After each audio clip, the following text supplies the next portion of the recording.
Hello, adventurer. It's good to see you. You have made it to the morning grind. Welcome, welcome. It's the live stream at the beginning of the Geekverse, where we talk about all types of topics in geekdom, gaming, and fantasy, with an emphasis on being constructive and creating the things that we want to exist in the world. It's all on the grind, Sizemore. Can't be too fine, can't be too coarse. That's exactly right. There are a lot of adventures to be had today. Dungeons to explore and monsters to slay, and who knows what a random encounter might send our way. That's why we have to prepare, so settle in now for the morning grind with your favorite beverage in hand. Tea?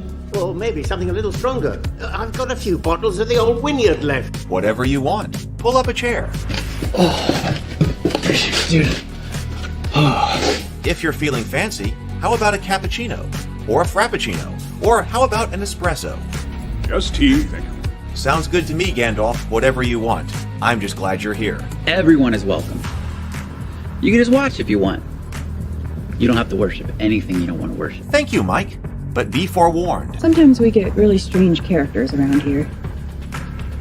Wait, what's that you say? Why can't you come and be a part of the stream? My wife would disown me. Oh no, I bet she'll be fine with it. Come on in. Am I scared for my safety? No. What are we supposed to do? Everybody do the secret handshake.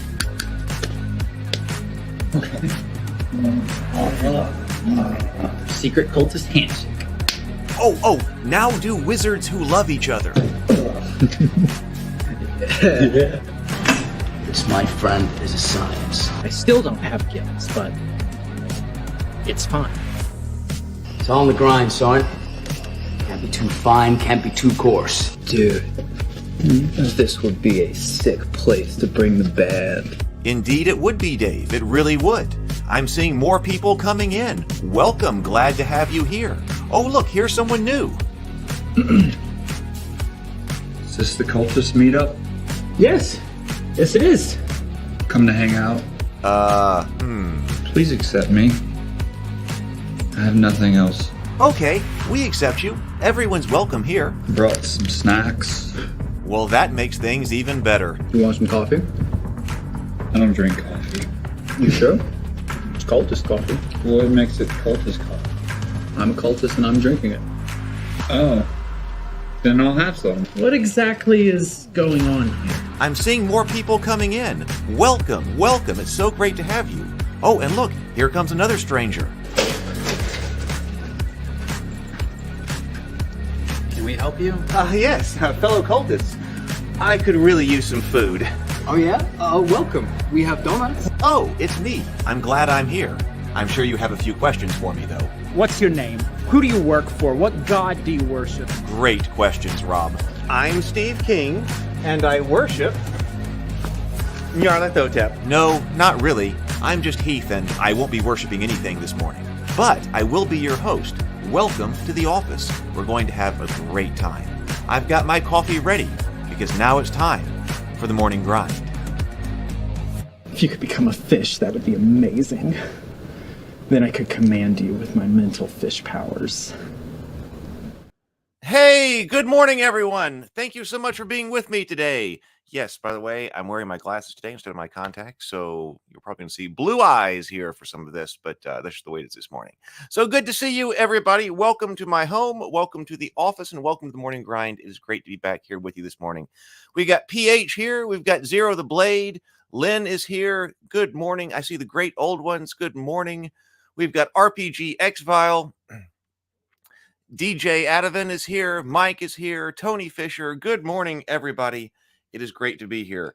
Hey, we're going to be talking about the RPG design today, and I think I've said this for like the past 3 or 4 different streams on this particular subject, but I think we're pretty close. I was really getting close. I was working yesterday here in the office, and actually fell asleep last night.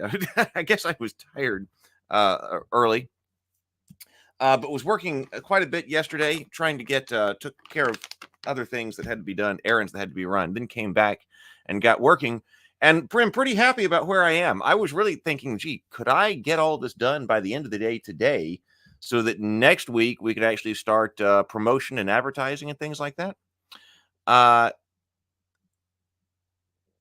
Watch the reflection. Oh, is something reflecting bad?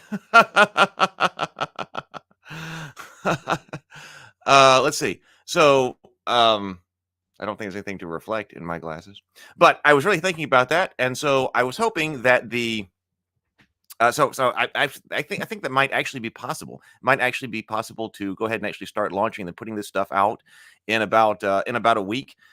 I've got some other advertising and promotional marketing stuff that I've got to make, but one of the big things was getting this document finished so we can put this out as a draft for everybody. And I think that's a pretty reasonable goal, actually. So that would mean that we would start. I want to do about 3 weeks worth of marketing. So if we market like next week, if next Wednesday we go live and we're actually, hey, we're going live, that seems like a pretty good goal. That seems like a pretty good goal. Then 3 weeks later, we actually launch the Kickstarter. So if you are here, I noticed that at the moment here, we got the page up. Brianna and I had been working on the Kickstarter page, and she and I haven't been able to work in a couple of weeks. But the page is there, and the notify me button is up. So let me send this to everybody who is watching here. So the Cultists RPG Kickstarter. And there's going to be a lot more than just the RPG on this page. Let me see if I can log in and show you if you haven't seen what all is going to be here, because I've still got to update some of the graphics, and I've got to get the prices of things like the shirts. But I just put the link in there to this. So if you would like to hit the notify me on launch, and then also we're going to be doing a $500 dice giveaway. And I want to hit that hard, like as soon as we start the advertising and promotion in earnest. So let me get this $500 dice giveaway. $500 dice giveaway right here at this link. Oh, thank you, Tony. Tony's in. The when you sign up here, you're going to get all of the links. Oh, come to think of it, I need to put on my list. Make sure when you sign up there, you get a drop down with a bunch of other links, like all the different YouTube channels, their subscription links and everything like that. I need to make sure the Kickstarter page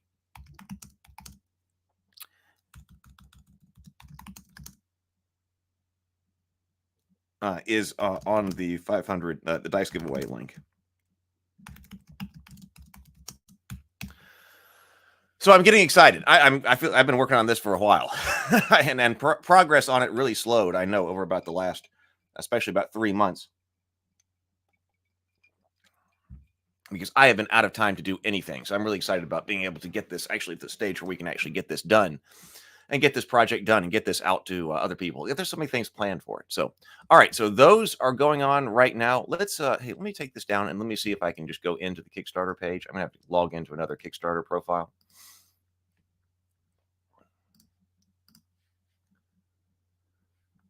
Because there's more than just the Kickstarter, more than just the role-playing game.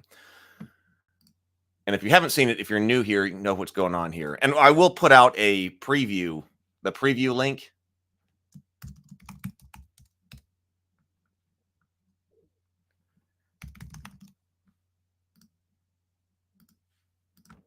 Here we go.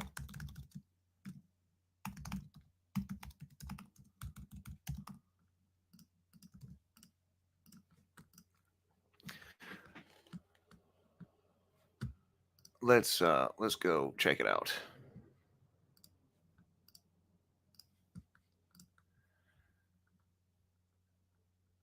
And I'm already approved over here, so I can launch whenever.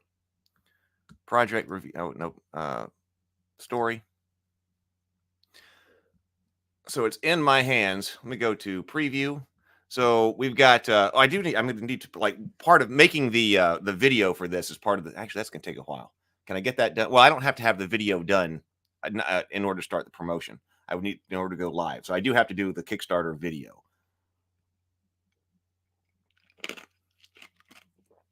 But I like making videos. We'll embed the Cultists RPG game trailer right here. How to play the Cultists in 5 minutes. I'll make one of those videos. This is where we'll put a link to this information that we've been working on here on the stream. We've got a graphic here on what is the Cultists. with the Cultist trailer embedded here. We've got the pledge levels. Now, this graphic isn't finished. I've got to add in these. Don't pay any attention to these pledge level prices. Soft copy and hard copy book. The players pack. Brianna was working on those. We got speaking of which, actually, the new screenplays have come in. They're right over here. We'll check them out.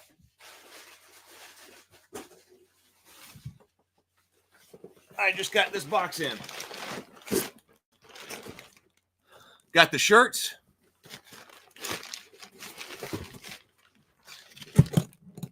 Got the stickers. I've still got to get prices on the shirts, but we're going to have the Cultist coffee shirts. I'm really excited about getting those back out because those are great. The Witch's Brew shirts as well. I'm excited about that one. I mean, I would think there would be lots of people who would be interested in the Cultist coffee and the Witch's Brew shirts. Anyway, all hail the Black Goat of the Woods with 1,000 Young. And thank you, Mama Shub. Oh, and of course, how not to summon Cthulhu. You can't summon with Cthulhu with sour cream and onion.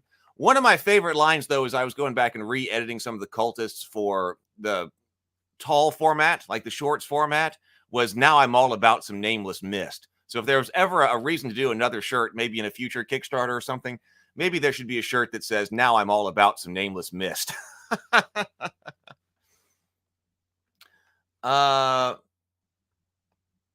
Stretch goals, we're going to add those in, like perhaps making some more stuff for the RPG. Everything will be available as an add-on. So the page is pretty far advanced. Oh, and then I got everybody's, everybody's been part of the production down here as well. So everything is pretty far advanced. I mean, I'm just really, it's been all on me to get this draft done. I got in some new books here. I was running out of copies of The Trial of St. Gabriel, so I got new copies of The Trial of St. Gabriel. I hadn't even gotten to check those out. Yes, good-looking copies with the glyph up there. It's The Trial of St. Gabriel. That was my Christmas short story. I was running out of copies of Goodnight Sword. So I got Goodnight Sword. And I got to put this up, too, the Goodnight Sword. Of course, this is on YouTube. But now I've got some more hard copies of that in. I need to get this up on the website and make something to promote it. But, time is a factor. Right here, though. Okay. All right. So our issue was, here are the Cultists Season 1 and Season 2 strips. Man, everything is a mess here.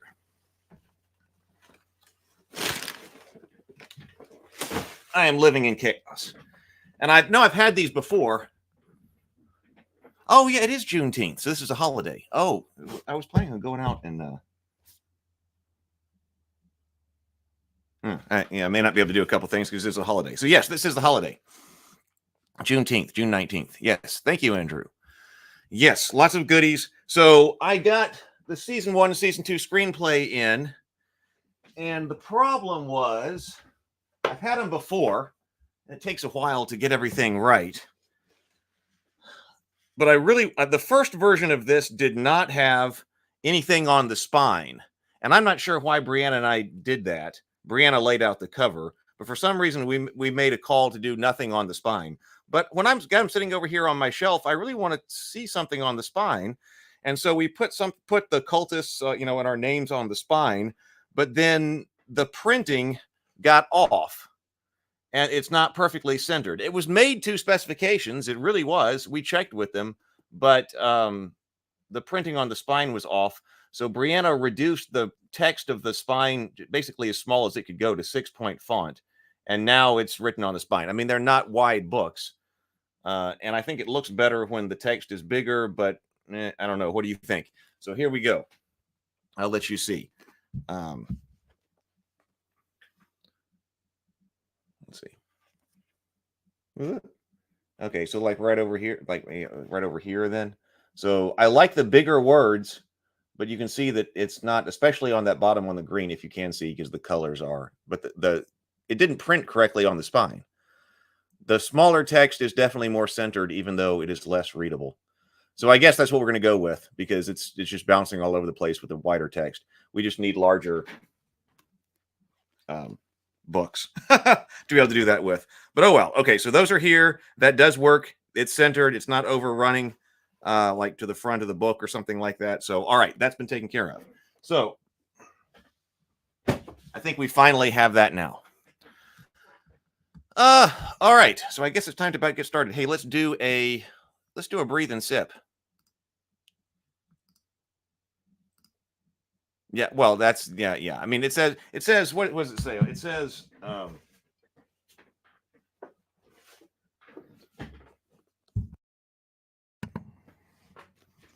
it says the Cultists season 1 screenplay and the Cultists season 2 screenplay, and then it has my name and Brianna's name down at the bottom of it. So there we go.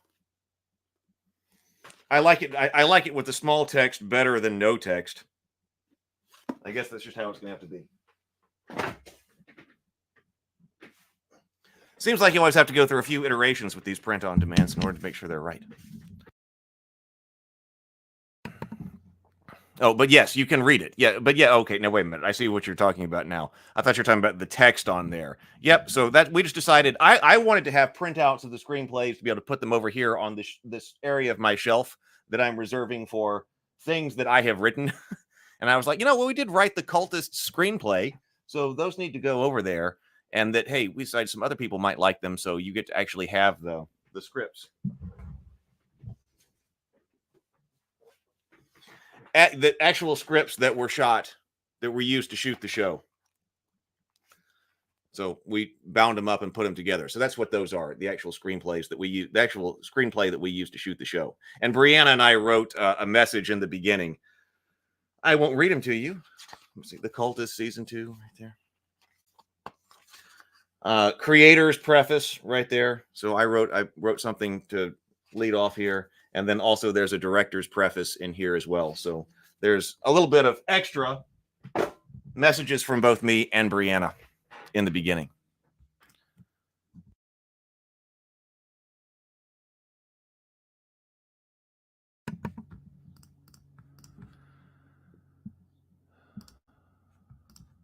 All right, so there we go. All right, I was going through yesterday. I went back up to, like, we've been working on creating a character, that part of the section. So I went back up yesterday to creating a character and read through everything here. Let's see. Which we have done here, and I'm not going to go back over here. But I think all of this is ready to go. We have been through the troubles and the sway checks. We got the caretaker. What we're going to do right now in just a moment is insert the cult list. Insert the cult list here. So if you don't know what we're doing, if you are new here, we are creating an RPG for the Cultists, a comedy RPG for the Cultists that's based off of the low stakes RPG game. We use the low stakes RPG as kind of a basis, but we've really grown and modified since then because the low stakes RPG was designed to do comedy, mockumentary style role-playing games. The specific emphasis or inspiration there was what we do in the shadows, which was not something that directly inspired the Cultists. I hadn't seen what we do in the shadows when we did the Cultists, but it was the same, style kind of things. It was an RPG that allows you to tell a mockumentary style comedy. And I was like, this is perfect. We should totally have a Cultist RPG. So we've been modifying that for the Cultists here and are getting close. Hey, let's breathe and sip. We didn't breathe and sip. I got Witch's Brew, a Witch's Brew bug this morning, even though it's got cola in it. All right, let's breathe. 2 deep breaths, deep inhales through the nose, exhale through the mouth. Here we go. Let's do it twice. Breathe in.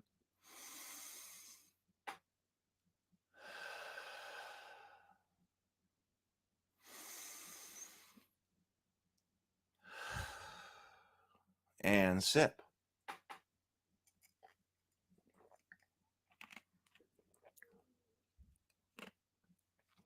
So we need to insert the cult list on each one of these because this will basically be your character sheet. Oh, Mike's got yerba mat tea. That sounds fancy.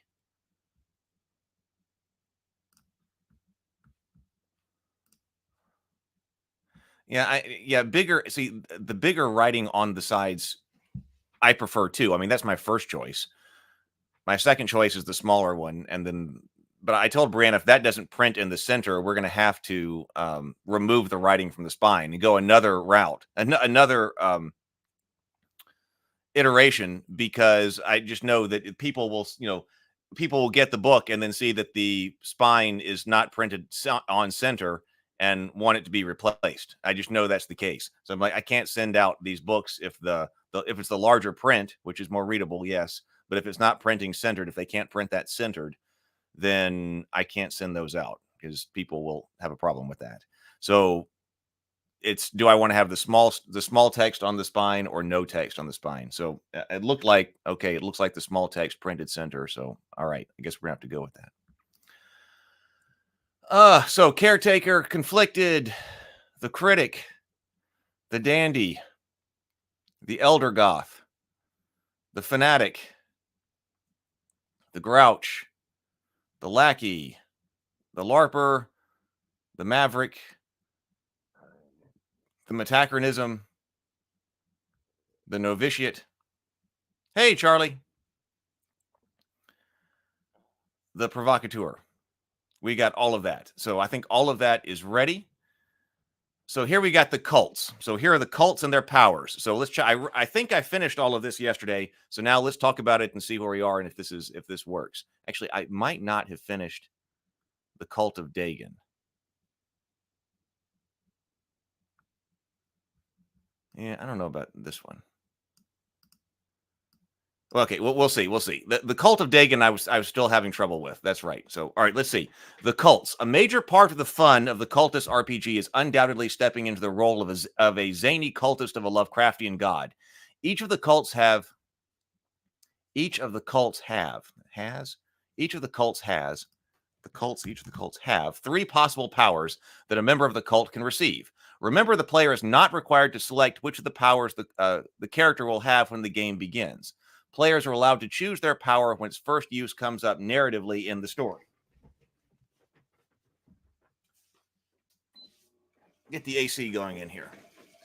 The following cult powers are written so they can be interpreted supernaturally or as a coincidence in accordance with the philosophy on magic outlined earlier in this book.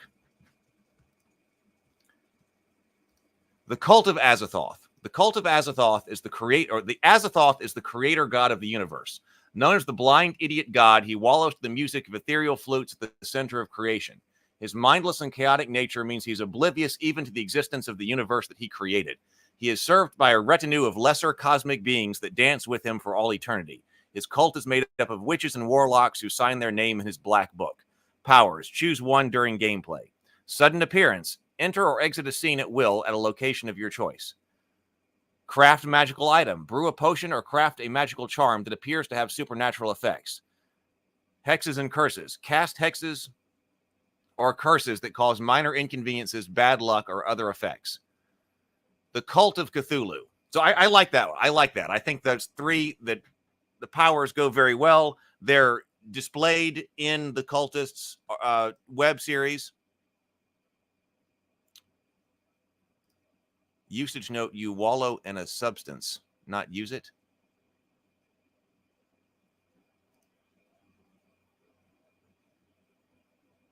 Oh, this is up here. You can't wallow to something?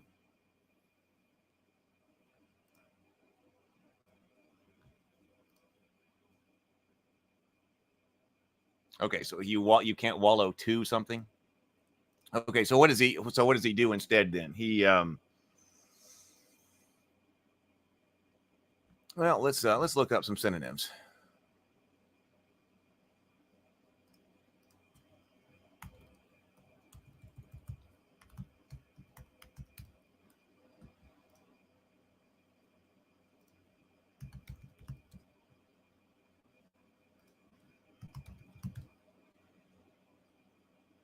Flounders.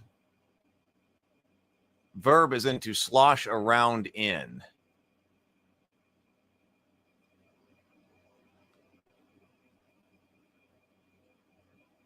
So yeah, some of these like okay, flounder. Okay, I would not say he's floundering yet or lurch. Well, it could be lurching. Lurching works, right? He lurches. Does that work better? He lurches to the music of ethereal flutes at the center of creation.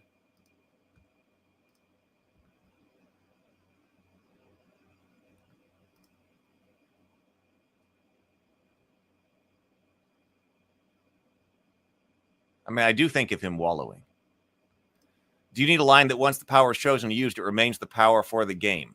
I believe we have that right up here.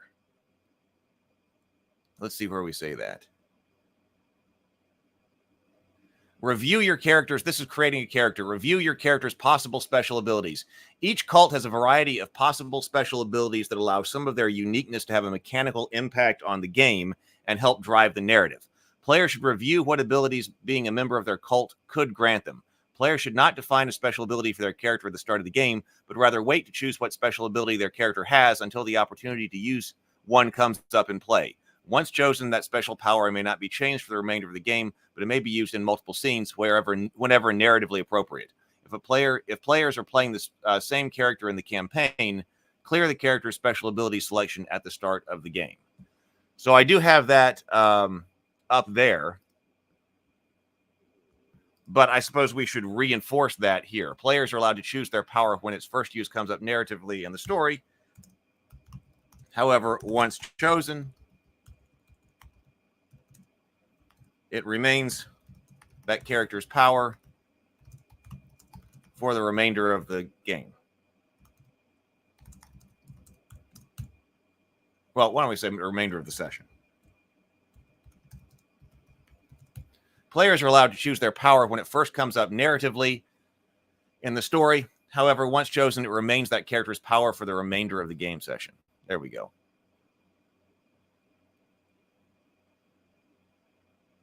Yeah, I know. Like Wallow has a lazy passive, and that's kind of.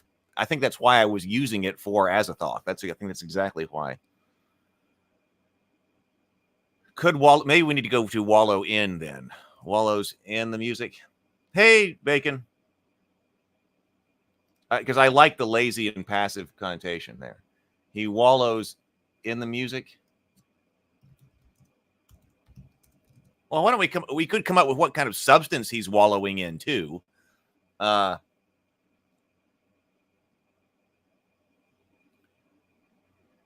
He wallows in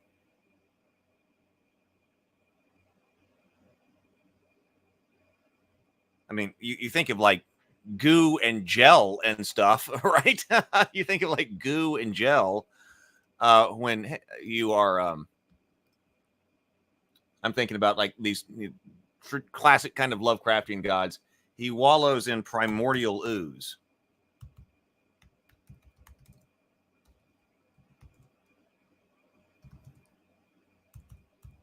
He wallows in the primordial ooze at the center of creation.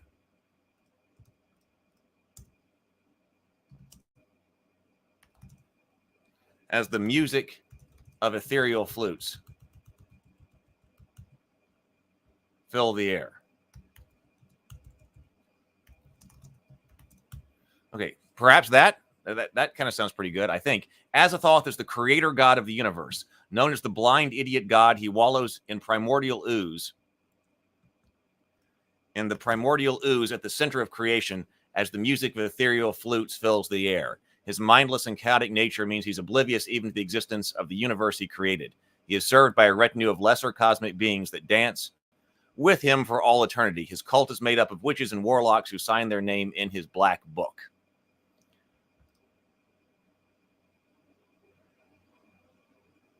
Artificial maple corn syrup. That's what the cultists would use in place of primordial ooze. Like, well, now we got to use primordial ooze as a spell component, and well, all we have is maple syrup. Okay, so Cult of Cthulhu. Cthulhu is a dreadful god being who fought a major war with the Elder Things on Earth about 350 million years ago. Today, he's trapped in an underwater temple somewhere in the Pacific Ocean in a deathless sleep. His cultists believe that, when the stars are right, he will reawaken and dominate the world. His cultists are known for their fanaticism and their uncivilized, crazed nature, which includes tattooing, scarification, and branding. Cthulhu's cult is very decentralized and uses an oral tradition to pass down ritual knowledge. Finglui, Migualnath, Cthulhu, Riley, Waggle Nagel Fatagan. Powers. Okay, choose one during gameplay. Prophetic dreams. You receive dreams that seem to provide guidance or warning. Mad visions. You invoke temporary madness or intense emotions in yourself or others. Unshakable fanaticism. Inspire fanaticism in a group of people, leading to mob mentality and a fervent, if misguided, loyalty. And fervent loyalty. Leading to mob mentality and leading to mob mentality and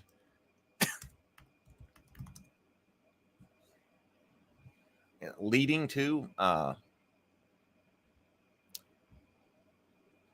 group of people causing mob mentality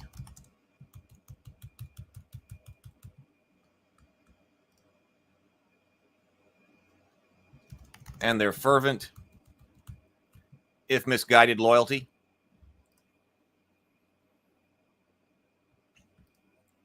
I think this one's pretty good too. You receive dreams that seem to provide guidance or warning. You invoke temporary madness or intense emotions in yourself or others. Unshakable fanaticism. Now, what I do want to do, see up here, so we got to put in the cult list. So the cult list, choose one.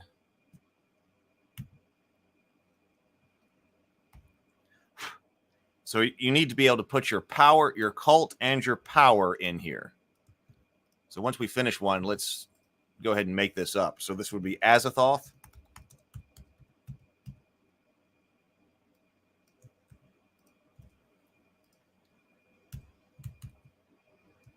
And then we're going to choose a power down here. And for Azathoth, that was sudden appearance, craft magic. I'm not going to put the entire thing here.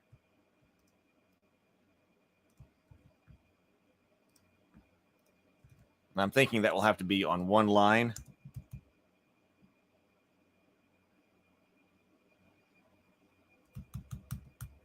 Brianna will do the layout later.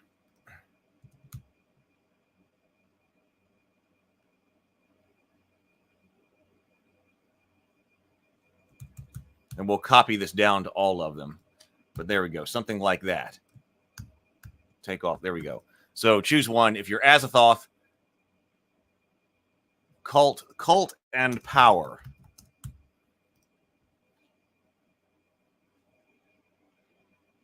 Choose one cult.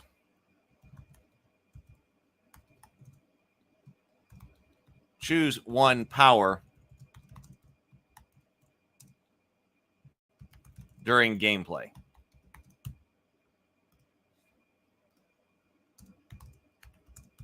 One of its powers during gameplay. So choose cult. Choose one of its powers during gameplay. So Azathoth.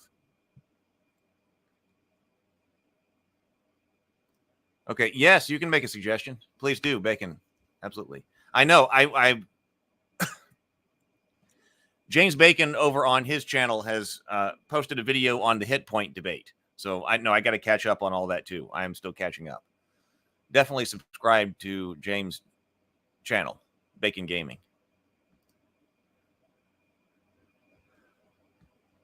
So I'll let Bacon type. Well, now we put Cthulhu in here. Azathoth. Cthulhu.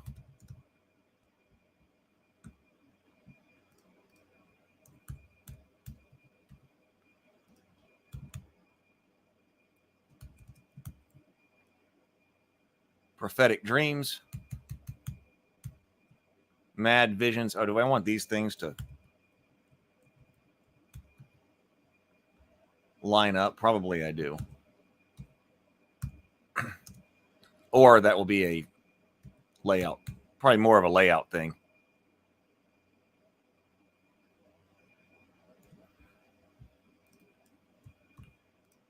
Probably the cult needs to be bold here.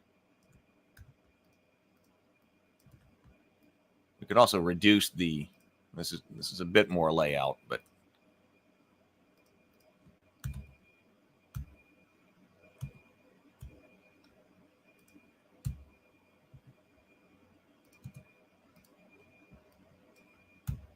unshakable fanaticism. So something like that.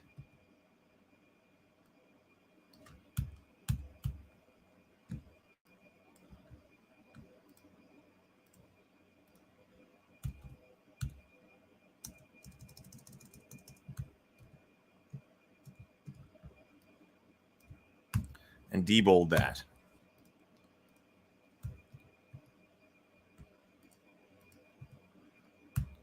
All right, let's see. I feel like primordial ooze is sort of a cliche phrase. Maybe better to avoid it. Then again, it might fit the tone of the game better, and I'm overthinking it.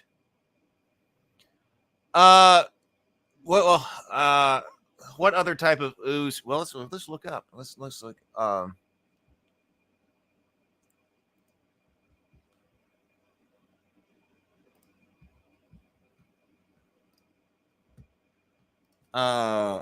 What is a better phrase for primordial ooze?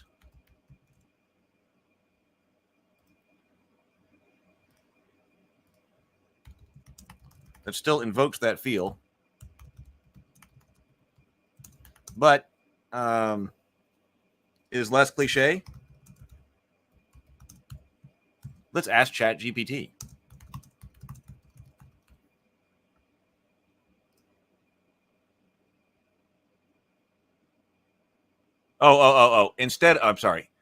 Instead of saying that he wallows in the ooze, you could make him synonymous with it. Azathoth, the blind idiot god who churns at the center of the universe.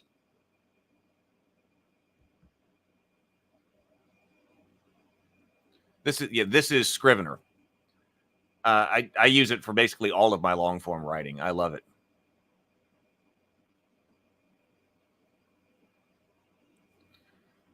I like it because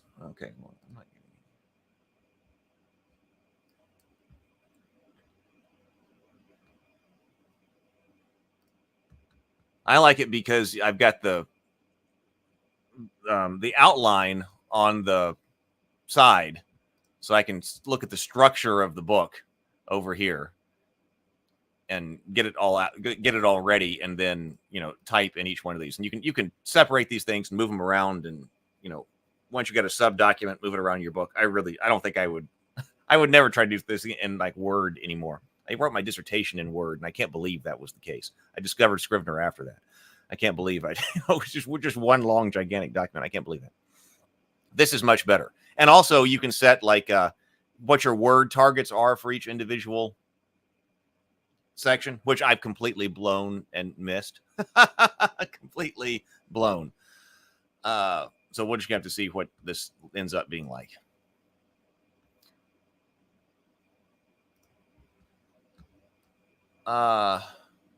Primordial sludge, ancient muck, protoplasmic mire, primal slime, and protoplasmic slime. Oh, primal slime is also pretty cool.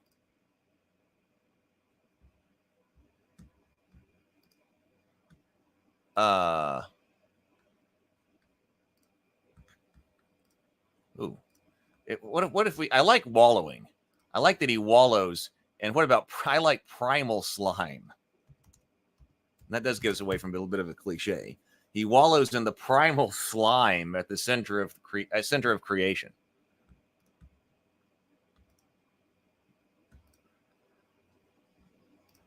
Okay, now Dagon. I was working on this and I'm not completely happy with it. So let's look at this. The Cult of Dagon. Father Dagon is a powerful sea creature revered as a god by the Deep Ones, over whom he and his consort Mother Hydra hold dominion. While serving Cthulhu as his deep celebrant under the sea, Dagon maintains an elaborate social structure among the Deep Ones. Legends suggest his palace lies within the Mariana Trench, which would explain the prevalence of his cult among the Pacific Islanders.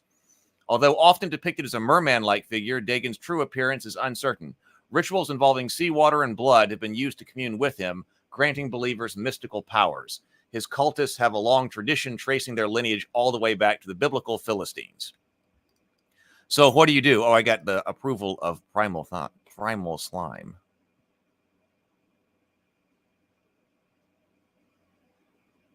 Boiled okra could be. Okay. Intuition. So I was having trouble coming up with appropriate powers for the cult. Did I change the all to cult? I did. Okay. For Dagon here, because I don't want to, say, oh, well, then they should be able to like breathe underwater or something, but that doesn't fit the feel of what we're doing here. So intuition of the deep. You have an uncanny ability to sense hidden truths or uncover secrets, as if you have a deep intuitive connection to the unknown. Like, what do we see Rob do? Like in season 1, like I think we need to add something here that is like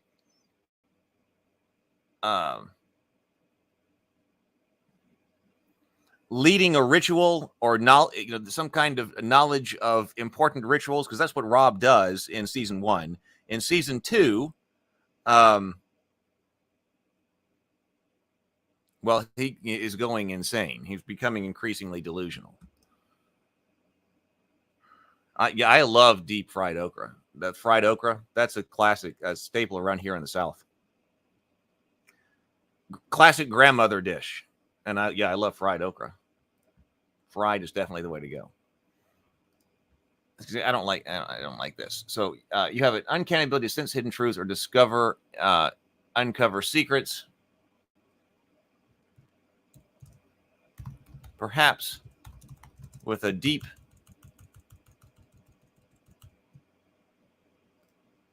and intuitive connection to the unknown. I had mesmeric presence. You can draw people's attention and hold it, seeming to entrance those you speak to.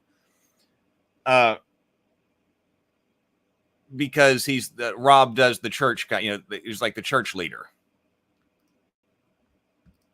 But what else am I supposed to do here?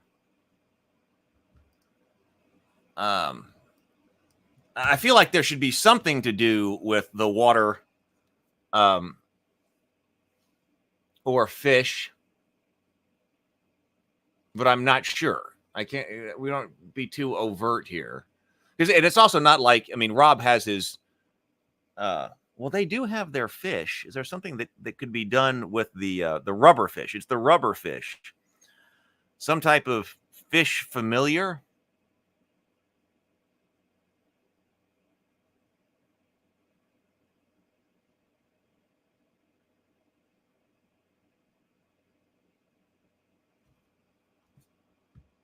I use the word captivate down here.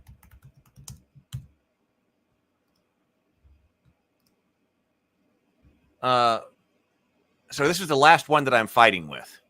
You want to think about it?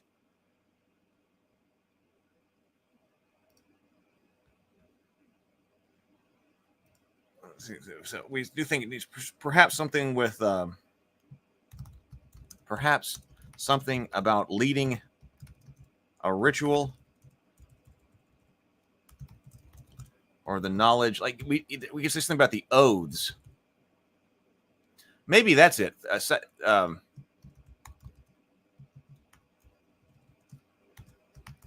Rob says that he learned the rituals involving Cthulhu after he took the second oath of Dagon. Nathan says, really, a power that makes you more fish-like or any aquatic creature would be appropriate, like enlarged eyes, better sight, gills, skin change.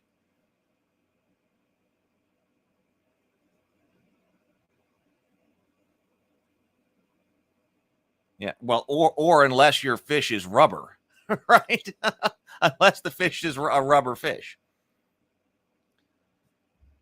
Right. So that's what Rob thinks is happening. Of course, that's what Rob wants to happen to him in season 1. He wants to turn into a deep one. And he thinks that's happening to him in season 2. But it's probably not. So we're talking about how do we handle magic in the cultists in this game. So I don't think that now individual players could decide that we're actually going to go through a deep one transformation. So that seems like it could work fine. if you were going that direction, but I'm not sure that we are wanting to have the characters in the book actually say they are undergoing those kinds of transformations.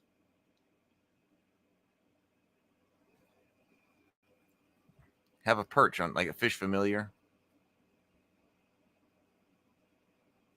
This is the 21st century silicon fish that use silicon instead of a rubber fish. Silicon fish is the way to go. Well, now that would God, that would be funny. Oh, man, having big mouth Billy Bass in the Cultists, that would be hilarious. That feels like something that needs to be done. Maybe that needs to be someplace in season 3 at some point that they use that as an oracle. Well, he might sing copyrighted songs, yeah. But I've seen the people. This is probably going into trying to do too much. But I've seen the people who have hooked Big Mouth Billy Bass up to Siri. I'm sure this is about to get pretty serious now that we got like the voices coming out for Chat GPT and things like that. But like I had seen somebody put Siri, this was maybe a couple of years ago, or probably maybe even more than that, into Big Mouth Billy Bass. So when you ask like what the weather was like, Billy Bass pops off the wall and gives you the weather report and then goes back. I could do that too. That's probably actually the better thing to do, is just to go over it in post, like whatever it is that he's saying that says using Big Mouth Billy Bass as an oracle would be hilarious. Yeah, it probably could. I mean, because it's probably on YouTube how to do it. It's probably not all that hard, but like how you how you make that work. That's a fantastic idea. James Bacon. I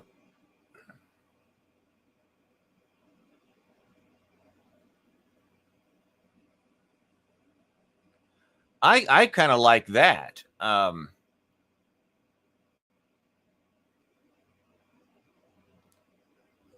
it could be something like the fortune of fishes.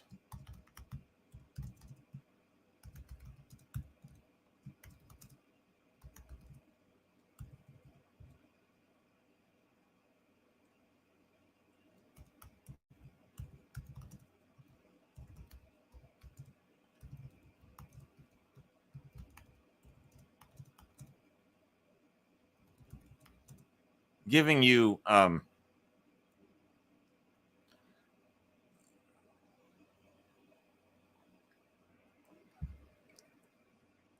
knowledge of future events, or giving you cryptic knowledge.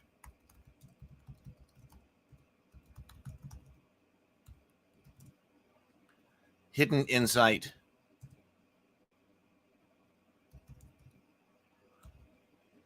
Or hidden secrets.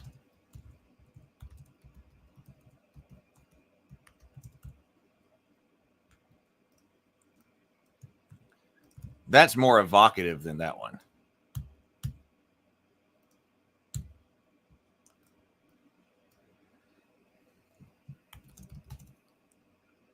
You have the knowledge necessary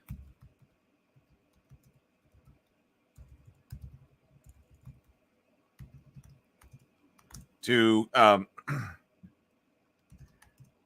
perform, to lead your cultists in for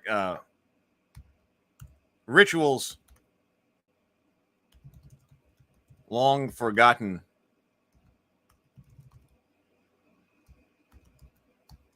forbidden, that might solve their current problem.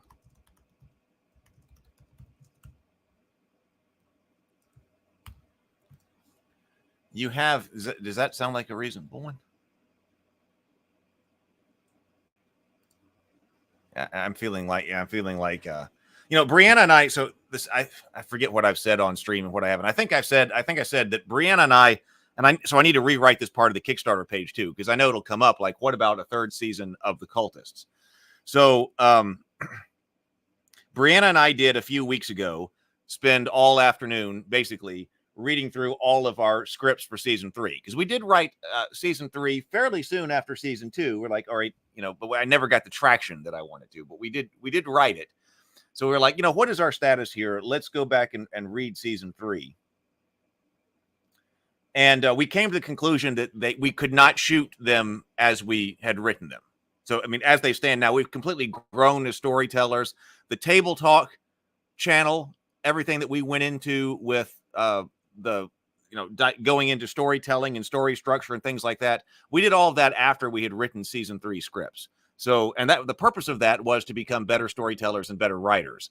And so that has clearly happened, because we're like, okay, we see where we're going. There's a lot of good ideas, and the overall story and what we were trying to tell, it was working. I mean, that works, but our execution is not working. So we're like, okay, this would need to be extensively rewritten in order to do a season 3 anyway. Of course, that would be a major undertaking. And so what I'm actually thinking about doing is, since that is the story that I've got kind of in the furthest along in the development, I mean, there's lots of material to draw upon, is maybe just take it and write it as a 90-minute feature film. What would become season 3, but try to make it a standalone feature film script. But so you might you restart it for people who, or make it standalone, so people who had not seen the 2 web series, the 2 web seasons, wouldn't need to see those in order to appreciate this 90-minute film. But then predominantly go in the direction of where we were going with the season 3 issues, and problems they were solving. I don't know. Now, of course, there's no guarantee that would even be unlikely that would be made anyway. But it seems like, from where I'm going, what I'm doing, like, it would seem better to have a script of a feature film rather than another season of the show. Of course, you could break it up. I don't know. So that's kind of what I'm thinking right now. As soon as I get more time to turn around and sit and write new stuff, I'm thinking about sitting down with and finding out where I am with all of those, and seeing what I would need to do in order to structure that into a screenplay. That's kind of what I'm thinking. So Big Mouth Billy Bass might have to go in.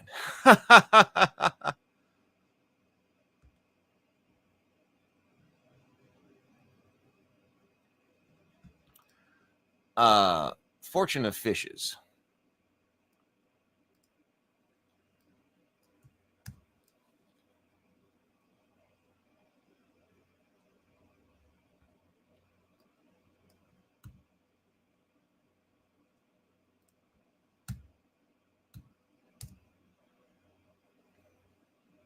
See, one of the issues with the powers I'm noticing is there isn't, since this game is very much about improv, because it's based on the low stakes system, there really isn't something that says that other people could not necessarily have something similar. I mean, you're talking about like a prophetic dream.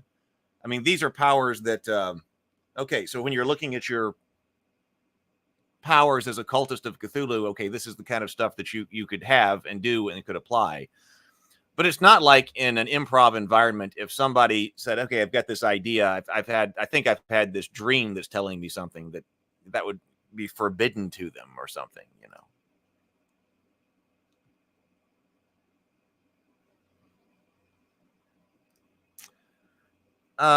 Okay, so let's read over that. Powers. Fortune of Fishes. Your rubberfish familiar speaks to you, giving you cryptic knowledge of future events or hidden secrets. Second oath. You have the knowledge necessary to lead your cultists in long forbidden rituals.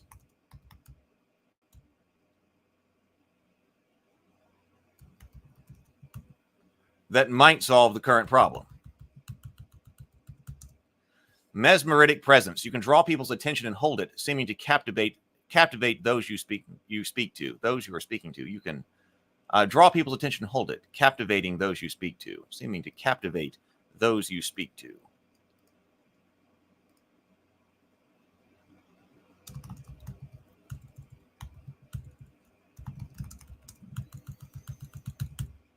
All right, let's go to Nyarlathotep. Does fortune of fishes overlap another god's power? Well, I was kind of wondering about that too. So, magic items, hex and curses, Cthulhu. You receive dreams that seem to provide guidance and warning. You invoke temporary madness or intense emotions in yourself and others. So far, I don't think so.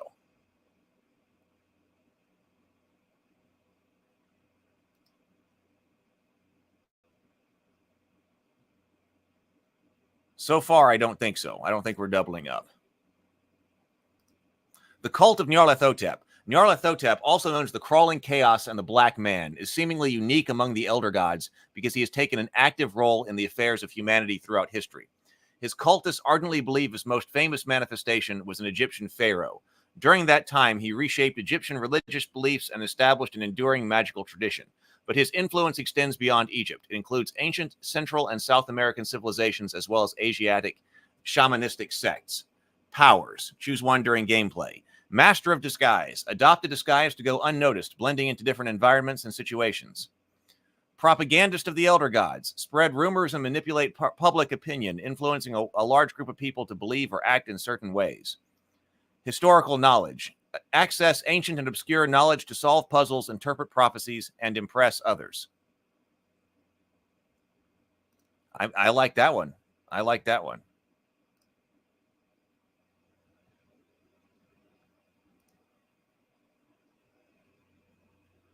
Let's see. The Cult of Shub. All hail the black goat of the woods with 1,000 young. Shub-Niggurath is an ancient goddess of fertility, revered as the mother of all abominable creatures. Her worshippers conduct secret rituals in forests and sanctify the wilderness in her honor. Her worship spans civilizations and eras, from ancient temples like the supposed copper temple of the goat in Mu to secretive modern covens. Tales of her cult's resurgence, from the Muvian high priest petrified body to the mysterious Naglub and his ancient scroll, continue to intrigue and terrify those who dare to delve into the mysteries of the black goat of the woods. Powers. Choose one during gameplay. Seduction and charm. Use supernatural charm to seduce or influence others, making them more pliable to your suggestions. Domination. Exercise an overpowering presence that can force others to obey your commands, either through fear or admiration. Nature's call. Call upon the forces of nature to cause a minor but potentially significant natural occurrence, such as a sudden storm or animal swarm. That's not sudden storm or animal swarm. I think that's good, because that to me, I really like this one too, because this one does sound like their powers go with the Cult of Shub as they were portrayed in the shows. And also, now we didn't actually see them take credit for any type of storm or animal appearance or something like that, but that seems like something that would definitely happen to them. And even if that is just a coincidence, that sounds like another coincidence, like a lightning strike or something. It's kind of difficult to do a lightning strike on a low budget, but like some animal's appearance or something that's interpreted as an omen or something that they think that they caused, or that other people think that the Cult of Shub caused. That, to me, that kind of fits in the show.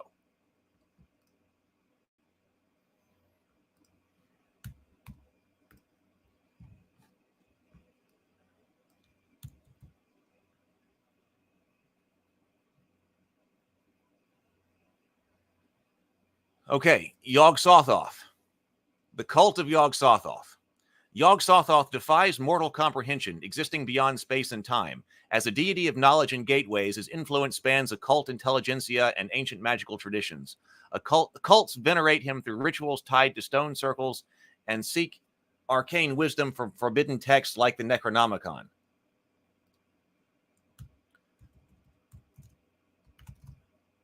His devotees pursue a quest for ultimate knowledge, aiming to commune directly with him by sharing their brain and all the knowledge it contains, risking annihilation to gain spiritual enlightenment.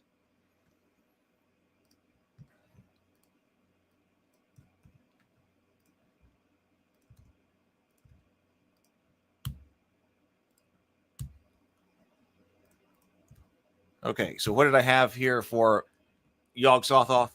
Necromantic insight. You can seemingly commune with the dead, granting knowledge or guidance from spirits. Now, I mean, I guess you could argue that this is something like, the fish talking to you, but I think this is different. So this one draws on the necromantic part of the show. Mike's and the what's his name? Well, the guy that Mike is a spoof of in the show as the necromancer. Mind meld. You can share thoughts and knowledge with others through intense focus and rituals. Forbidden lore. You have access to dark and forbidden knowledge that can be used to perform rituals, solve complex problems, or create impressive effects. I don't like that one. That one seems to be duplicate. We need something about lore, but we need to do something different. That's too generic. That can insert something else.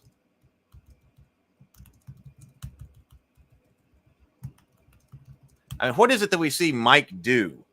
I mean, in a lot of cases, we're kind of experiencing the world through Mike's eyes. Yeah, a horde of ravenous chipmunks surround the shelter in the park, demanding snacks. Yeah, something like that. Or even just one I guess it doesn't have to be a swarm. Even if you got attacked by one ravenous chipmunk.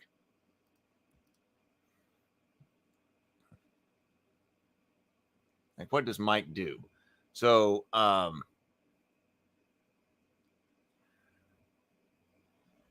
he is the leader in the branding.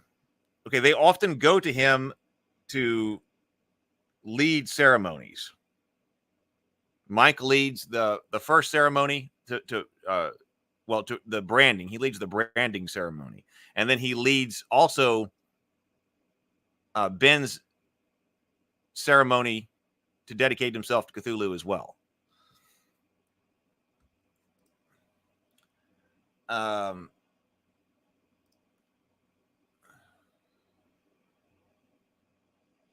So we have the leadership component there.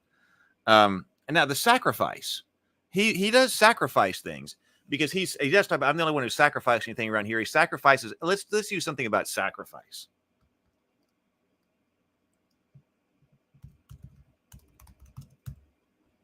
Let's do that instead of this.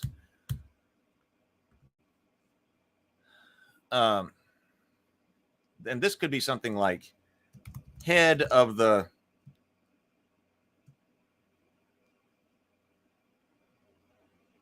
I don't know. I don't know. Officiant.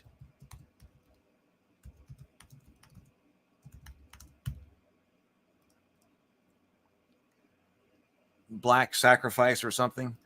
You.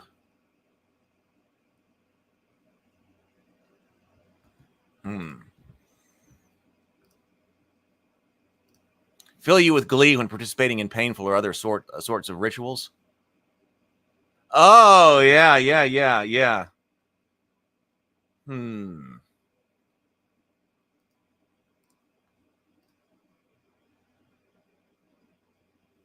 That's like, yeah, I see where you're going with that. Let's see. See, this one may, let's say your devotion to the elder gods allows you to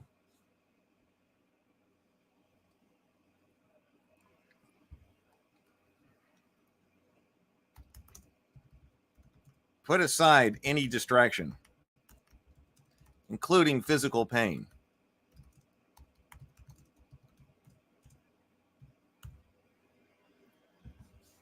To ignore any distraction.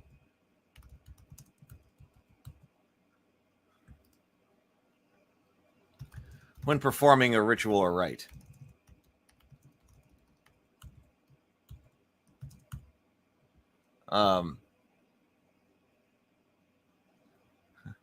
Which you might even enjoy.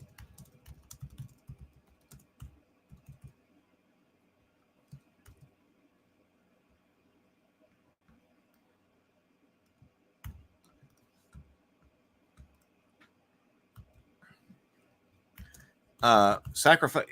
You know the necessary rich.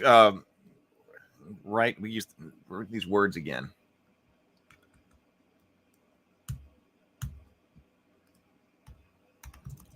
to make a minor sacrifice to the gods,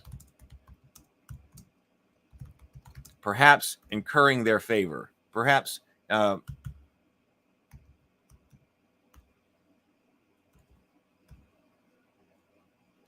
do you spell it? Garnering their favor for you and your cult. Mike does do that a lot. He does do that a lot. He knows that's a sacrificial some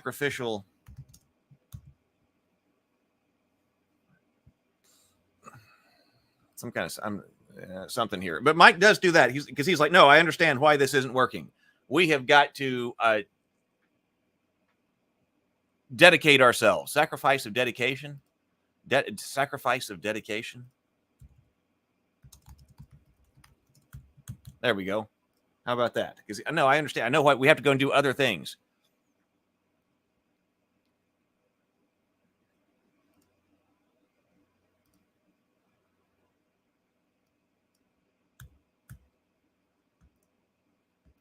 Okay, so now we would have necromantic insight. You can seemingly commune with the dead, gaining knowledge or guidance from spirits.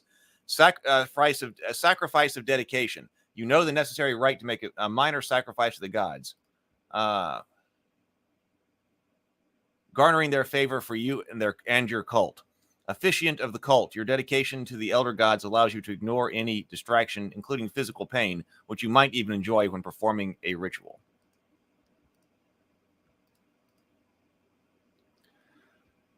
Okay, so that's what we got. We've got Azathoth, Cthulhu, Dagon, Nyarlathotep, Shub, and Yog-Sothoth. So I said, what about like in a sidebar? Can a cultist be? Can I be a cultist of the Yellow King?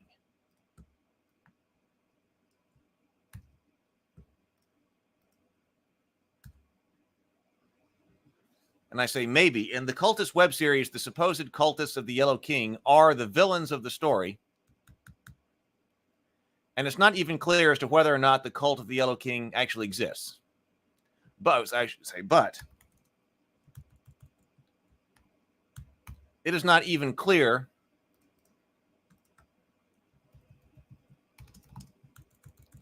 if the cult of the Yellow King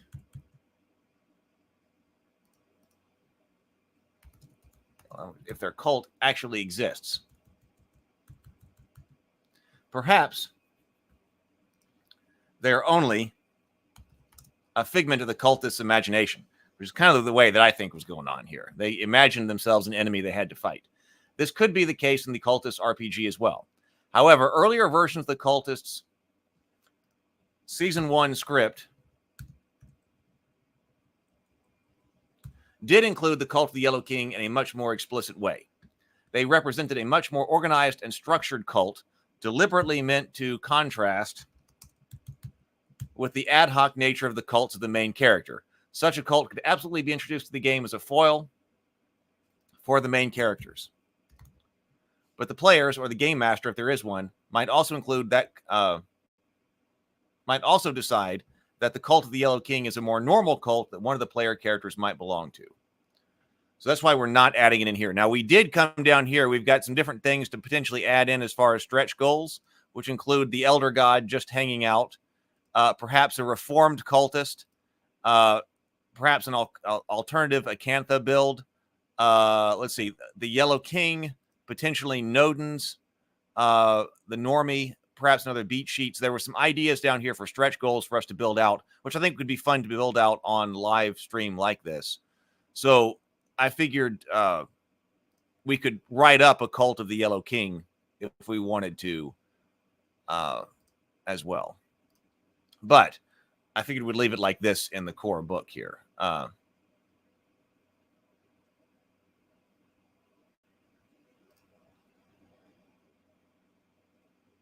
That player characters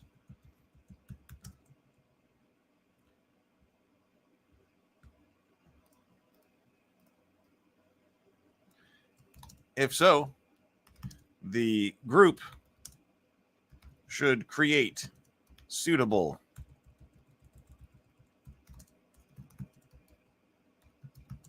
powers that fit their vision of the Yellow King in their game.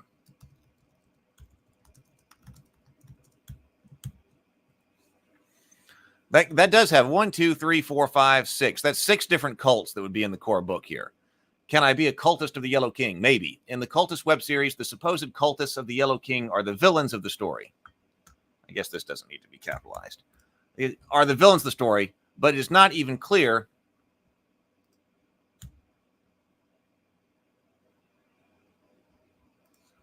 let's just split that out. However, but, comma, it is not even clear that the Yellow King's cult actually exists. Perhaps they're only a figment of the cultist imaginations. Perhaps they're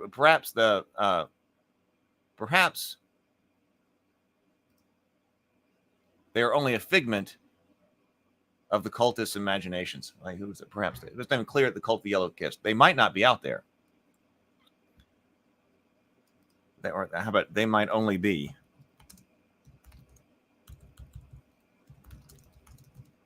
a figment of the main character's imaginations. Cultist's imagination. In the Cultist web series, the supposed cultists of the Yellow King are the villains of the story. But it's not even clear the Yellow King's cult actually exists. They might only be a figment of the main cultist's imaginations. This could be the case in the Cultist RPG as well. However, earlier versions of the Cultist Season 1 script did include the cult of the Yellow King in a much more explicit way. They represented a much more organized and structured cult, deliberately organized, structured, and capable. Structured and capable cult. Deliberately meant to contrast with the ad hoc nature of the cults of the main characters. Why don't we just say deliberately meant to contrast with the antics of the main characters. Such a cult could absolutely be introduced into a game as a foil for the characters, or the player characters. But the players, or the game master, if there's one, might also decide that the cult of the Yellow King is a more normal cult that player characters might belong to. If so, the group should create suitable powers for the cult that fit their vision of the Yellow King in their game.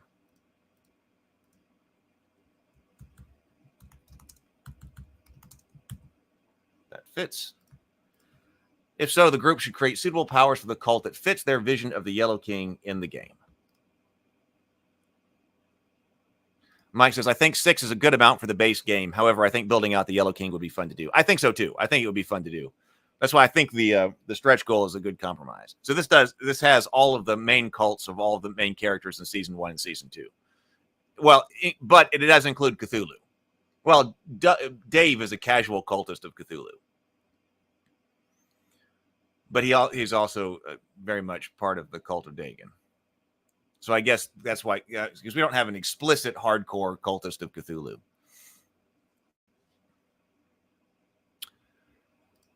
All right. I've got this section that's going to be equally brief about playing a non-cultist.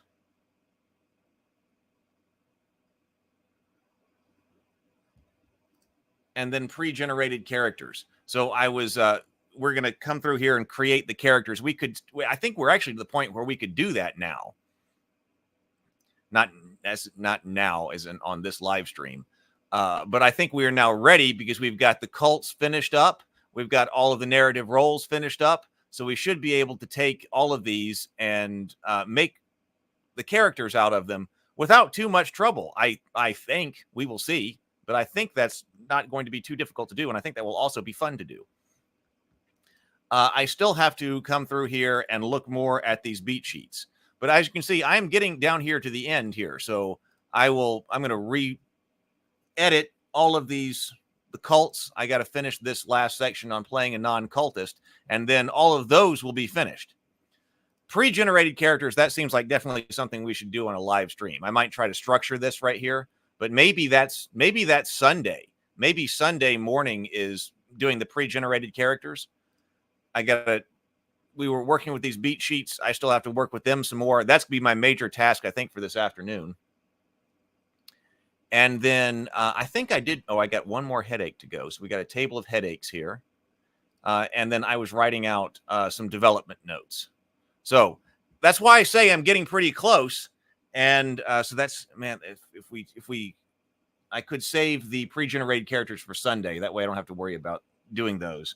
But then if I got that finished, I would be able to get this up as a beta download and then really start looking at, okay, now what are the things that we need to have ready to start putting this out to the world next week?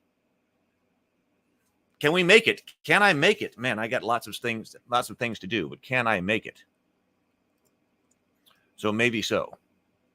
Yeah, we're finally getting closer. I know for like the past 3 or 4 streams, I was like, getting close, I'm getting close. I feel like we're getting close. Now I really feel like we're getting close. There's a, and it's not like, the Kickstarter page is already basically built out. I got to get some like prices on the shirt so I can put, prices up there. So, I mean, there's a lot. We're far advanced. It was all on me. Getting this draft done was all on me. And that was hanging us all up because I ended up with like really, really slow over the last couple of weeks, or a couple of months, really. But I feel like we got a path here. I'm feeling really good about what we're doing. Everything I do just takes forever and is slow. So I wish everything moved faster. And I wish I were back to a situation where I could, sit and write for about 6 hours. Everything is writing. I've got so much to write. We got to work on Faded Edge later, but I do also want to actually take some time, like I was saying, looking at those season 3 scripts and saying, hey, could this turn into a feature film script? Brianna's got her scripts in advanced stages. I don't have mine. I'm not going to go into the plan right now for what projects to do later because we got to finish this one right now. But this is the start. The whole, we decided to go back to. I went back basically to the beginning because I screwed up. I screwed up some of the marking and getting this out there. So we're relaunching. I decided let's go back to the beginning and let's relaunch. I mean, that was questionable. It was questionable. Some people were like, do you even need to go back and try to relaunch the Cultists? And I thought, well, because there was an argument from people. It's like, well, gee, maybe you learned all the lessons from it that you need to learn, and then you just go forward. Because it's not like it's not like I don't have a lot of other projects to go and do. But I decided, no, I think it is. I think it's worth going back and trying to relaunch the Cultists because I think it's worth it, and I think it's really neat. It's not something that a lot of other people do. I mean, not other people have different web series and things like that. So, and particularly like an associated game and the products. I mean, I think it seems like something that should get more attention than it did when I first brought it out. So I decided, okay, nope, I'm going to go back. I'm going to relaunch, and then we're moving back through. And then we'll move through. We'll relaunch season 2 in a little while. A few months after we do this Kickstarter. But that's where I am. I'm feeling good about it. Yes. Okay. Now regarding playtester. Yes. So regarding playtesting, what I think we're going to do here, once I get this out in a place that can be downloaded, we have the Ravenkeep Discord. Let me put out the Discord server link here.